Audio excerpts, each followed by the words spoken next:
네, 안녕하세요. 홍준변리사입니다. 네, 이번 영상에서는 최근에 제가 이제 그 카톡으로 저에게 질문 주시는 사항에 대해서 좀 답변을 드리려고 하는데요.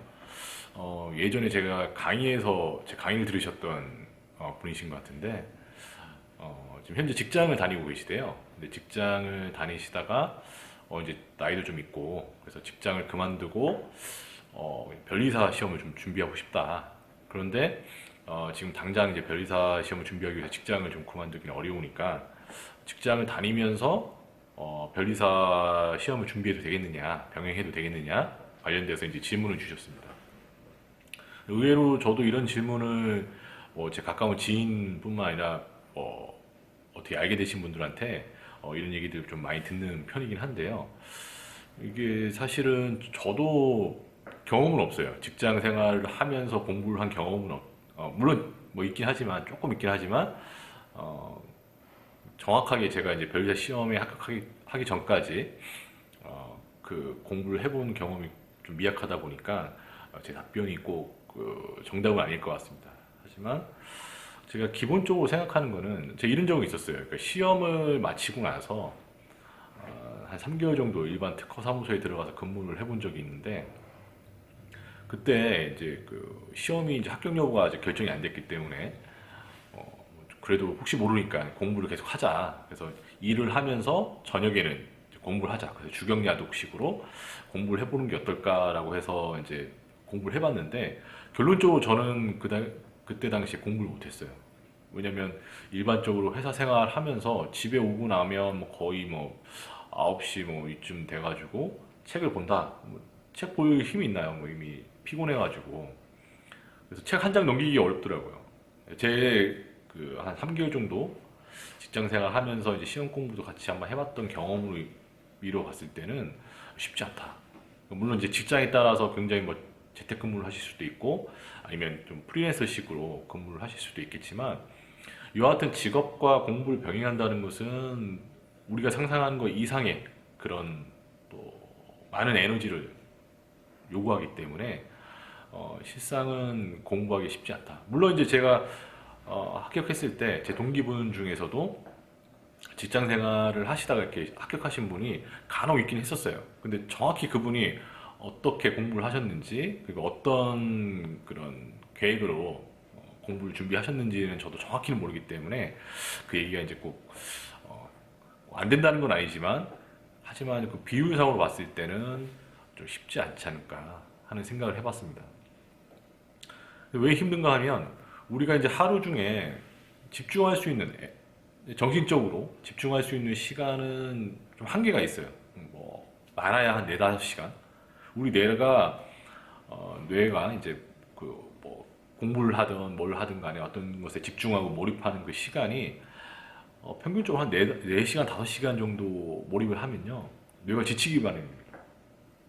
근데 이제 공부를 하는 것도 뇌를 이제 피곤하게 하는 일이지만 우리가 이제 직장 생활을 생각해 보면 뭐 9시, 6시 퇴근이 뭐 일반적이라고 하지만 뭐 야근을 하실 수도 있고요.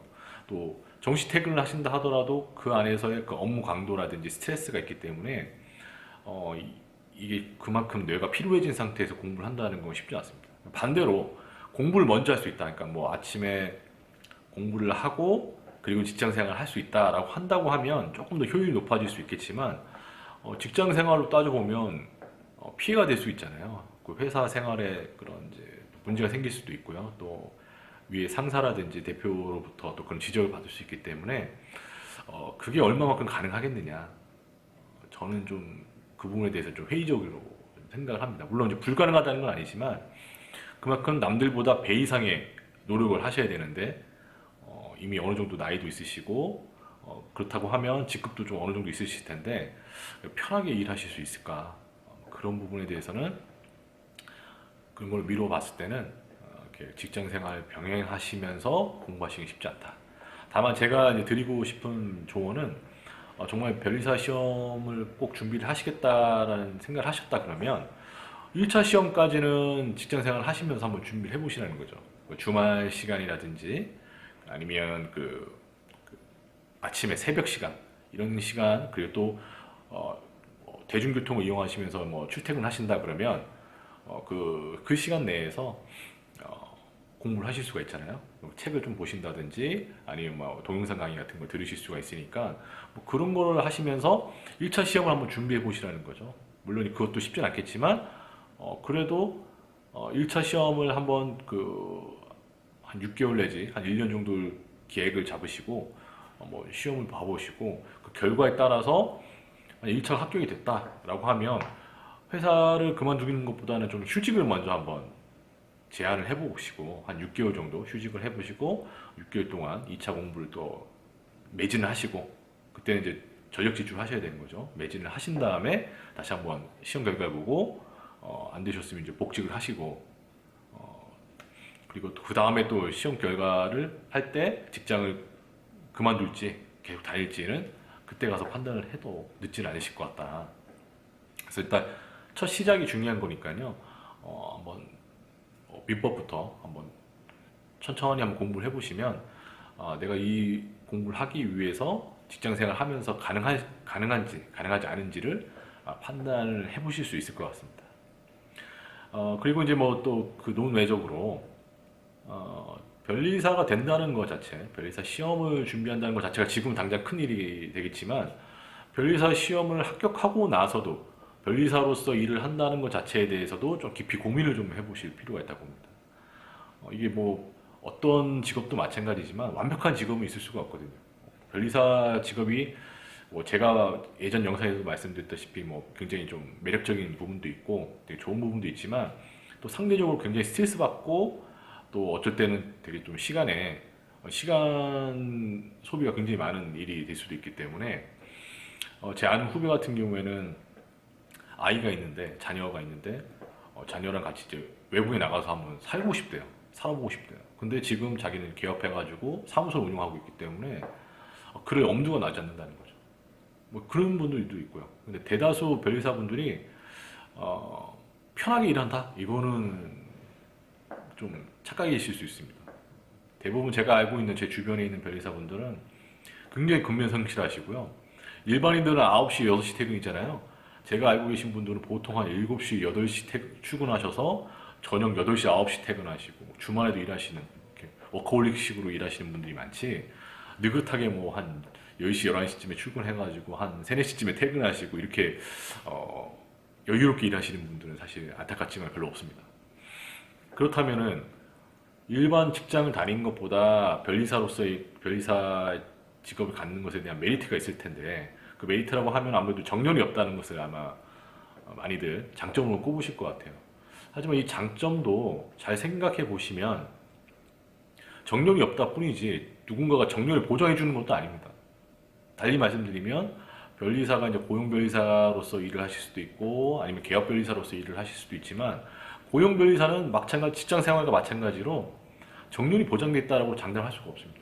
변리사 연차가 쌓일수록 연봉은 높은데 그 연봉에 맞는 어떤 퍼포먼스, 실적을 내지 못한다 그러면 당연히 그 회사 입장에서는 그 변리사를 오래 데리고 갈 필요가 없는 것이죠.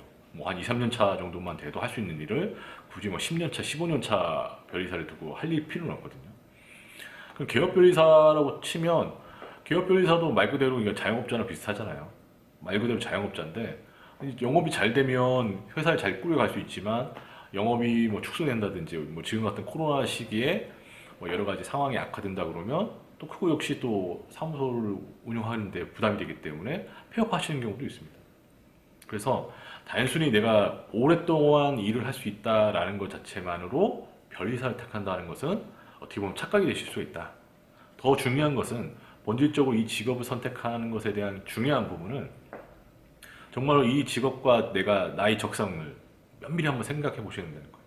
내 적성이 맞는 일이냐. 이렇게 좀 창의적인 일을 한다든지 그리고 그런 창의적인 일을 만들어내가는 어떤 좀 같은 뭐 발명자급의 그런 생각을 하셔야 되거든요. 단순히 이제 고객들이 하고 상담하고 일하고 이런 것이 아니고요. 고객이 생각하지 못한 것도 끌어내주고 만들어주고 보완해줘야 되는 역할이 또 변리사의 역할이기 때문에 단순히 우리가 생각하는 것보다 훨씬 더 많은 정신적인 에너지가 소요될 수가 있습니다.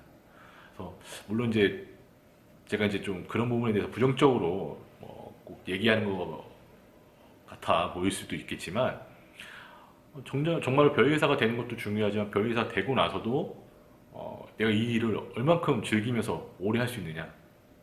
적성이 어느 정도 맞아야지 이 일이 뭐 좀 고되고 힘들더라도 더 할 수가 있는 것이지. 그게 아니라면 뭐 별의사가 합격한들 아마 그런 회의감이 좀 드실 수 있을 것 같아요.